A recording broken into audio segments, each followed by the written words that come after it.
Candidates Michelle Lujan Grisham and Mike Freese, both running for U.S. House District 1, are concerned about the state of jobs in New Mexico.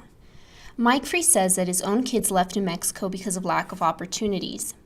Because I'm in favor of people who grow up in this state being able to go to school at the University of New Mexico, go to school at New Mexico State, and live here, live out their lives, and have their families here and stay with their families here.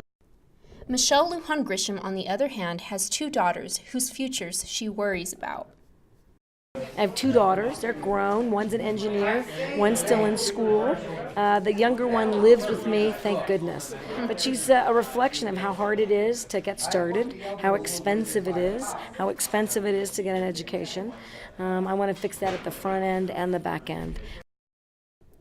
How Freese and Lujan Grisham want to improve the state of job growth in New Mexico, though, is a different matter. In a student-facilitated Twitter debate on October 23rd, Lujan Grisham tweeted that raising minimum wage is another important action Congress can take to grow the economy. It will help both low-wage workers and middle-class New Mexicans. Increase will generate a total of $35 billion in increased wages for families.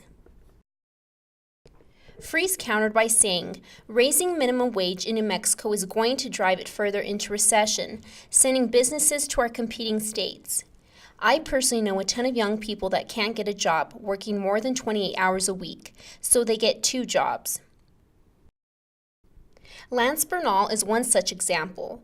Born and raised in New Mexico, Bernal left in 2002 for college in Colorado. I always wanted to come back to New Mexico. I mean, I'm not going to lie, my roots are pretty deep here.